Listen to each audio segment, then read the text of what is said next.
Good morning, dear friends at All Saints in the Spanish-speaking congregation. I am Bishop Gene Robinson. I'm so glad to be back with you. All Saints has just a very, very special place in my heart. I can't wait for the pandemic to be over so I can visit you in person. Today is the last Sunday of the Epiphany, and the lesson for today is what is known as the Transfiguration. It is a rather remarkable thing because this story appears in all three of the synoptic gospels, Matthew, Mark, and Luke. And we actually use it twice in the liturgical year. On today, the last Sunday of Epiphany, but also on the Feast of the Transfiguration on August 6th. So it's obviously a very important story. It's even mentioned in one of the epistles. And of course, it's that traditional mountaintop experience. The disciples go with Jesus up to the top of the mountain, and there they see him transfigured. That is to say, so filled with a radiant and almost blinding light. And on either side of him are Elijah and Moses, of course, representing the law, Moses, and the prophets, Elijah. It says to them that Jesus is right out of the Jewish tradition that has always been there, and they, for some of them, probably the first time, they see Jesus for who he is, which is not just an itinerant preacher from Nazareth, but in fact the Son of God. You know, during the season of Epiphany, we talk a lot about light, and it's important that light plays such an important part in this transfiguration experience. It's so powerful for Peter, James, and John, the disciples that Jesus took with him, that of course they want this experience to go on and on and on and on, like many mountaintop experiences. We have an experience, maybe we go off to a conference or something, and it's just so awesome, and we almost hate to leave, and we like to stay there. So Peter, James, and John want to build shelters for Elijah and Jesus and Moses so that they can remain there. Well, of course, that can't happen, and a cloud covers them all, and when the cloud goes away, only Jesus remains, and they go back down the mountain. The reason this is such an important story is that it's just so true of so many different parts of our lives, that we have this kind of encounter with the holy, and things are never quite the same again. And so we want to take just a look at this. There are two things that you can say about anyone who has a mountaintop experience and then has to go back to the valley, right? They'd like to stay in the middle of this powerful experience, but they can't, and they have to go back. And the very first thing is when you go back down into the valley from the mountain, nothing looks the same anymore. That is to say, once you've seen the reality of something, the disciples see the reality of Jesus, or when we see the reality of what we think we've been seeing all along, but then becomes very much more clear to us, we're never quite the same. So when you return to the valley, you can't not see what this experience taught you to see. And then secondly, almost always an encounter with the holy, an encounter with God, winds up asking something of us. Maybe it instructs us to do something or commands us to do something, but it always calls for some kind of action. That when you have one of these mountaintop experiences, they're not for our entertainment. They're actually to forward God's mission in the world. And so with any mountaintop experience, I think we have to ask those two questions. You know, what do we see now that we didn't see before? And what does it call us to do or say or be in light of that new sight, really? And I think, a really good example of this, I hope, is 2020. There's hardly anybody I know who doesn't think 2020 was horrible. Everything from so many people getting sick and dying to unrest in the streets and all kinds of things. And so I want to kind of turn that around. I mean, I think it's been awful too, but I'd like to ask the question, could 2020 perhaps be a mountaintop experience for us, in the sense that during 2020, what did we see more clearly that we hadn't seen very clearly before? And what does it ask us to do? I think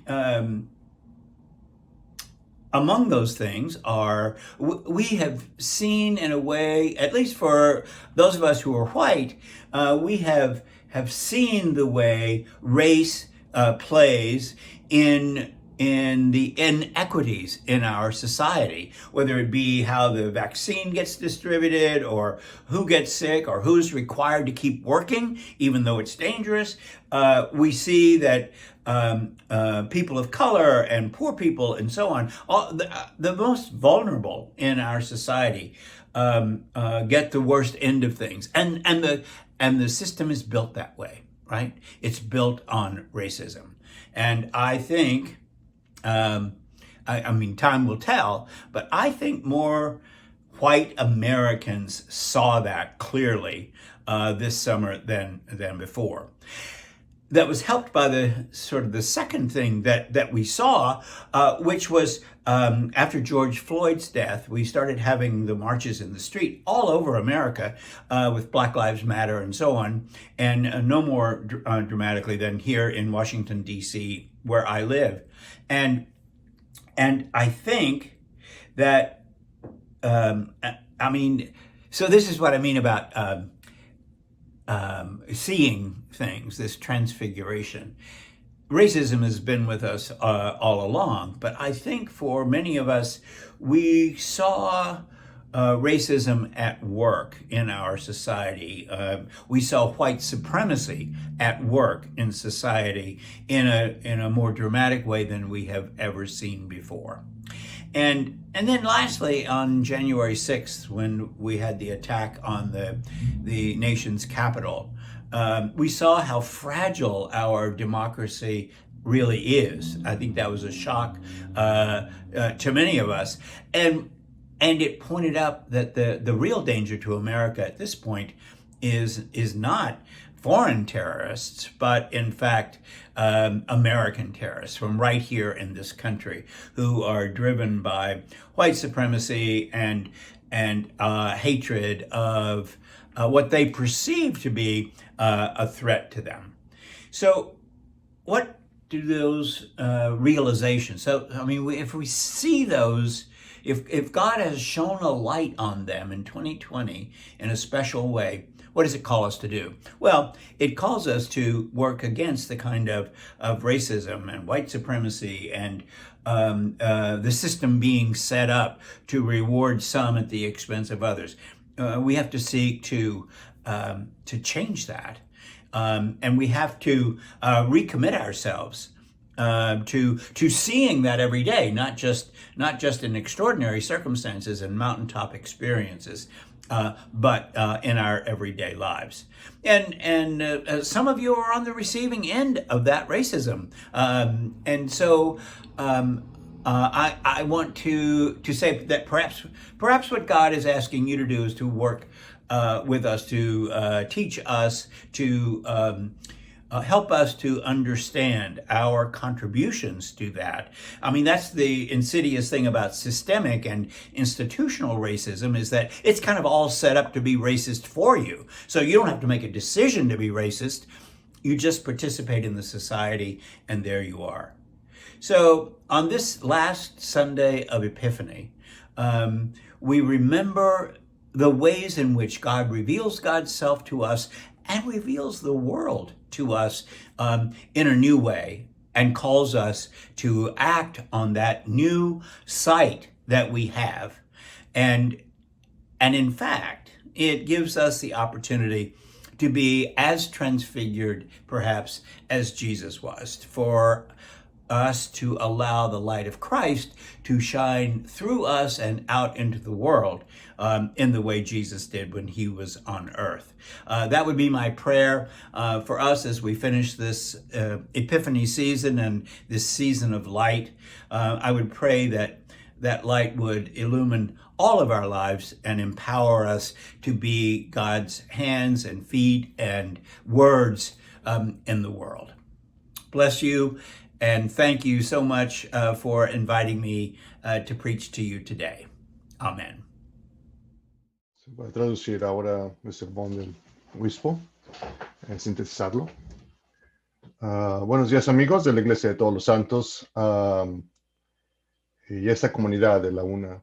Mi nombre es el nombre del obispo, Jim Robinson, y estoy muy orgulloso de estar de vuelta con ustedes en All Saints, que tienen lugar muy, muy especial dentro de mi corazón. Y espero que en esta pandemia, que esta pandemia termine para poder así estar con ustedes en persona. Hoy es el último domingo de la Epifanía y la lectura del Evangelio que se usa en el leccionario normal es sobre la transfiguración de Jesús. Y sobre esto se basará mi sermón el día de hoy. Es muy interesante notar que esta historia de la transfiguración aparece en los 3 evangelios sinópticos, el de Marcos, Mateo y Lucas. Y esta lectura se usa 2 veces al año, una hoy, el último domingo de la Epifanía, y la otra en la fiesta de la transfiguración, que es en agosto 6. Esta es una historia muy importante, incluso se menciona en una de las epístolas. Ese evangelio habla sobre la experiencia de la experiencia en la cima de la montaña, donde los discípulos ven cómo Jesús se transfigura con una luz radiante y cegadora. Y a cada lado está Elías y Moisés, que básicamente significa que Moisés representa la ley y Elías a los profetas.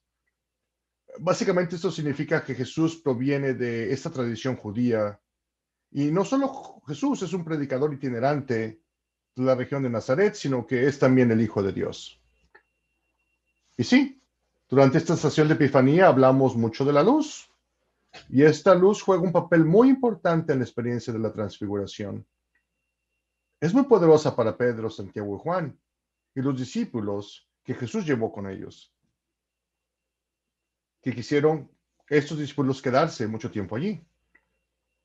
Como muchas de nuestras experiencias en la cima de la montaña, o lo que podemos llamar experiencias religiosas, muchas veces nosotros hemos ido a conferencias maravillosas donde a veces odiamos tener que partir y queremos estar allí todo el tiempo. De la misma manera, Pedro quiere construir unas chozas para Moisés, Elías y Jesús para permanecer ahí por siempre. Por supuesto, esto no puede suceder. Y así llega una nube y los cubre a todos, y Jesús se queda solo. Lo importante de esta historia es que, asimismo, es verdadera para muchas partes de nuestras vidas. A veces tenemos este encuentro con la divinidad y las cosas no pueden seguir siendo las mismas como habían sido antes. Cuando alguien ha tenido una experiencia religiosa, o lo que se dice en inglés, estar en la cima de la montaña, después tienes que descender al valle. Tienes que descender. Obviamente no te puedes quedar todo el tiempo allí, pero lo que hay que saber es que lo primero que tienes que hacer cuando desciendas, cuando bajas, nada es ni será lo mismo. Ni parece ser lo mismo nunca más. Cuando ves esta realidad, cuando vemos esta realidad, ya no somos los mismos. Y otra cosa también, casi siempre cuando tienes un encuentro con la divinidad, un encuentro con Dios, siempre se nos pide algo de nosotros. Tal vez es una instrucción para hacer algo o recibimos un mandamiento para hacer algo. Pero esas experiencias siempre te llaman a seguir una línea de acción. Cuando suceden estas experiencias religiosas, no son no son solo para nuestro entendimiento ni para nosotros mismos, sino son para cumplir la misión que Dios tiene en todo el mundo. Cuando llegamos a tener ese tipo de experiencias, tendemos a hacernos preguntas, dos preguntas, que hemos visto que ahora no hayamos visto anteriormente. ¿Qué hemos visto que ahora no hayamos visto anteriormente? ¿Y a qué se nos llama hacer? ¿A qué se nos llama actuar con esta nueva visión o señal? Un muy buen ejemplo de esto es tal vez el año 2020, el año pasado. Y pues no conozco a nadie que no haya dicho que ese año fue el mejor. Todo desde la gente que ha muerto por causa de la pandemia, a tumultos en las calles, etcétera, y violencia. Así que quiero hacer un giro y plantear esta pregunta. ¿Es quizás el año 2020 una experiencia religiosa, una experiencia en la cima de la montaña? Para nosotros, en el sentido que durante el año 2020, que vimos, que vimos más claramente, que no hayamos visto claramente anteriormente en otros años. ¿Cuál ha sido esa experiencia? ¿Y qué nos llama a hacer o a actuar? El obispo Jean dice, creo que nosotros, los blancos, los de raza blanca, hemos visto que la raza juega un papel en las desigualdades de nuestra sociedad. Y lo vemos en a quién se les da la vacuna primeramente. Y muchos de nosotros seguimos trabajando cuando incluso esto puede ser peligroso. Vemos que la gente de color y la gente sin recursos son los más vulnerables en nuestra sociedad. Y lo peor es que el sistema está diseñado de esta forma. Nuestro sistema está diseñado en el racismo. Y el tiempo lo dirá, pero creo que muchos americanos blancos se percataron de esto más que en otros años. Cuando vimos la muerte de George Floyd con todas las marchas y manifestaciones de Black Lives Matter. Muchos de nosotros vimos el racismo actualizado y viviente en nuestra sociedad. Vimos la supremacía blanca totalmente viva en una forma más dramática que la que hemos visto anteriormente. Y luego el 6 de enero, en el ataque de la capital, vimos qué frágil nuestra democracia es. Y eso fue un choque para muchos de nosotros. Y descubrimos que el peligro real para nuestro país no es el terrorismo que viene de fuera, sino el terrorismo americano, aquí mismo y en nuestra tierra, que se alimenta de la supremacía blanca y del odio. Así que, ¿cuáles son las realizaciones de todo esto? Si Dios nos ha mostrado su luz en todo esto, ¿a qué pues estamos invitados a actuar o a hacer? ¿A qué estamos invitados a actuar? Pues en pocas palabras, a cambiarlo todo. Sí, a cambiarlo. Y tenemos que volver a comprometernos a ver esto todos los días, no solo en nuestras situaciones extraordinarias arriba de la montaña, sino en nuestras vidas diarias. Y sí, tal vez muchos de ustedes son víctimas y han estado recibiendo todos esos ataques xenofóbicos. Y tal vez la invitación que Dios les pone a ustedes es tal vez la de enseñar a los que no han sido afectados y ayudar a entender las contribuciones recibidas que la raza blanca se ha beneficiado. Así que en el último domingo de la Epifanía recordamos las formas en las que Dios se nos revela a nosotros y se revela también al mundo de nosotros, de una manera totalmente nueva. Y nos motiva a actuar en esta nueva señal que nos da y nos da la oportunidad de transfigurarnos como lo fue Jesús y permitirnos que la luz de Dios brille en nosotros y para el mundo, de la misma forma que lo hizo Jesús cuando vivió entre nosotros en esa tierra. Esa es mi oración hoy, al momento en que terminamos esta estación de luz. Y voy a orar para que esta luz ilumine todas nuestras vidas y nos empodere a ser las manos y las palabras de Dios en este mundo. Muchas bendiciones. Muchas gracias por invitarme a predicar el Evangelio a ustedes el día de hoy. Que así sea. Amén.